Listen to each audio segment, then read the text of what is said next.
What's up, guys? We're back here, and Aion Classic is just hours away from launching, and let's touch upon the daeva pass, what could potentially be in it, because this has been data mined from the clients, and also how to make a lot of money if you are not going to spend hundreds upon hundreds of dollars in the game. Because yes, there is pay-to-win aspects in Aion Classic, except that if you're going to play, someone who's going to spend $1,000 a month is going to be, more wealthy than you in-game. That's just a fact. You're going to be able to buy added shit for money. So let's talk about how to even this out as a just subscriber to the game, how you can make money. So this is tentatively going to be the daeva pass. And this is a very, very important part because for the economy, we have to know what these paying players are able to purchase so we can avoid these items like the plague. We don't want to be creating or crafting any of these. So awakening scrolls, if they're able to purchase these, and if these are tradable, so it does say unsellable, untradable, which is good, but that also means that the players that are buying this stuff are going to have a ton of these, and they're not going to need to actually purchase them. So power shards are going to have those. You don't want to be selling those. Enchantment stone prices are going to be pretty cheap. So anything that the players that can just purchase with real life money, you want to avoid. So there, let's go to the next tab here. So food. So cooking is probably not going to be a money-making thing. Coins, this is very, very important. So the coins will be very cheap. If this is correct, if you get 400 silver coins in the premium pass, you didn't need that many silver coins, if I remember correctly, to get a full set of weapons and armor. So these you can trade. These are tradable. These are, brokerable, put on the auction house. You can sell for money, and a lot of people will be doing this, which means the reward for doing the quests and stuff are going to be worthless. When you're grinding and leveling up, you don't want to actually do these quests probably that give out the silver coins, because if my recollection remembers correctly, they were pretty bad EXP-wise way back when, but the main point of it was to get the coins so you can get gear, and the gear was very, very, powerful for that level range. We also have a recovery serum, so once again, potions, so hurting the alchemist, but these are not tradable, so this is it's okay, it's not terrible. Entry scroll, candy, we can't create those. Some more enchantment stones. Let's see what else is there. Those gold coins. So once again, all the coins are apparently in the daeva pass, and you want to avoid them like the plague.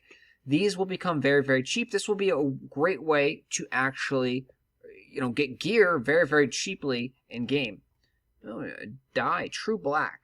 All right, that's going to be expensive. It's not tradable, but you can trade items. You can dye something and then, transfer it over via that way. So more running scrolls. And we have platinum coins. So very, very important. Let's see what else we got here. Transformation candies. Some more enchantment stones.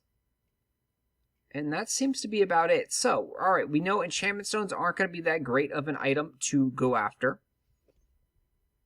Cooking's not going to be that great of a thing. There's some cooking materials in here. Scrolls, there's some scrolls in here, so not going to be that great of a thing. Alchemy, alchemy is not really hurt too much. There's only a couple of potions in here. Very small amount of potions. So alchemy still will be a good money maker. You are going to need the recipes, if I remember correctly, so you're going to have to find the recipes. And then we have even more enchantment stones. And then a title here at the end. So what is not in this is mana stones. So the mana stones are where you're going to make a lot of money. People are going to need to enchant their gears, their weapon and armor with mana stones. And you're going to be wanting to find the correct ones. For leveling up quickly, you're definitely going to want magic boost and attack power. If you are melee or if you are a magic-based character, you want magic boost. You don't really need the other ones for leveling because you just want raw DPS power. So those 2 mana stones, any mana stones that are attack +1, +2, +3, +4, +5, or magic boost, I don't know what the pluses are those, but those are going to be your money makers. Make sure that you do not price those cheaply. Price those very, very high, and you'll probably be surprised that people just buy them instantly. Because if people are buying the premium passes and just selling, liquidating these things, they're going to have, lots of Kina, lots of gold, and they're going to try and get the things that they cannot purchase off of this pass. And those are looking to be the mana stones. The other items that they're going to look to purchase are the quest items that you need to gather. Gathering quests. Gathering quests give a lot of EXP for very little effort. It's like gather like 5 herbs or gather like 5 tonics or whatever they are. So the items that you gather around the world, they are locked behind gathering skill. So you need like 50 gathering skill or 100 gathering skill or 150 gathering skill or 200 gathering skill and so forth to gather these materials. So the players that are rushing and the players that are just throwing money at the game most likely are not going to spend the time to go and gather and raise up their gathering skill. And you're going to want to be selling them these gathering items at premium prices because they will have, infinite amounts of Kina, but they don't have the time or energy to level up their gathering skills because they want to get into the action. Most likely the people that are throwing down hundreds upon hundreds of dollars in the game are heavy PvPers. They want to crush their opponents. They want to be top ranks in the Abyss. So they're going to do everything that they can to get the EXP fast and get up there quickly, because once you are, max level or high enough level to go and farm mobs up in the Abyss, and then the elites off of the castles, of the sieges there, you can earn a ton of Abyss points.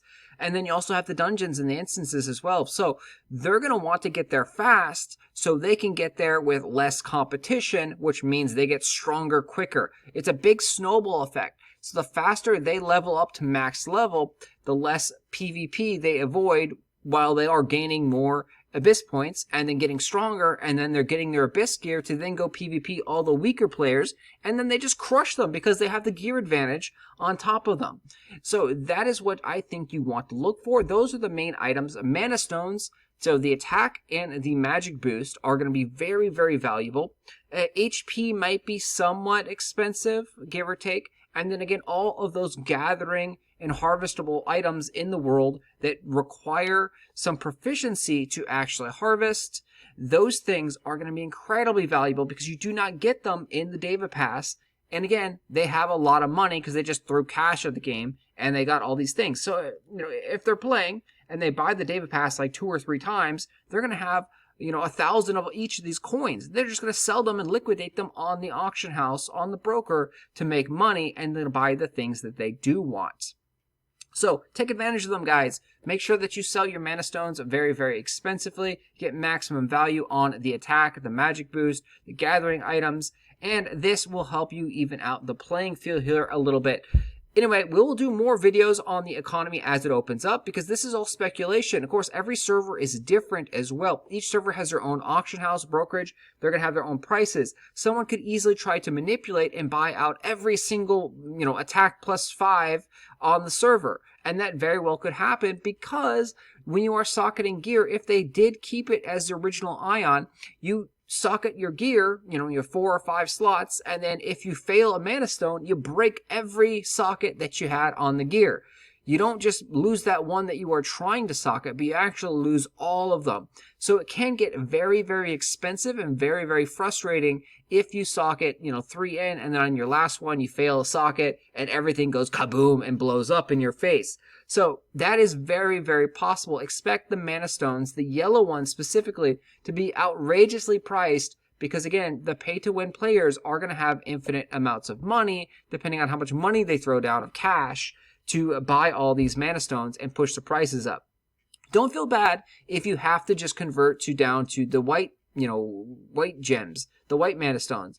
It's okay to be an attack +3 and instead of attack +5, and then eventually at in-game, once they've all finished off their sets, the attack +5 ones will drop down over time as not many more, as people have finished their sets, they don't need any more mana stone socketing. Or same thing for magic boost. Once the players start getting to in-game, PvP aspects, they're going to be socketing out the magic boost for magic resist and magic accuracy. So early on, magic resist and magic accuracy don't really do much because PvE is very, very simple and easy, and your stats, your base stats are going to be accurable enough against these mobs. But in the end game, you're going to want magic resist and magic accuracy as a caster to make sure that your spells get either resisted or hits. So there is a big meta shift at the end. So you can also potentially load up on magic accuracy and magic resist early on in the game if you want to try and invest in these mana stones and think that they're going to go up in the future because the meta is shifting. So there's a lot of metagame there going on with the economy. We'll talk about what else could be valuable as the server progresses. I am excited to see you guys in game. Hopefully this video was helpful. If so, hit that like button, subscribe to the channel, and I will talk to you guys later. And again, this is all subject to change here. This daeva pass may not be exactly what we get, but these are currently what was data mined out of the server here, and it looks to be pretty accurate based on the Korean version of the game.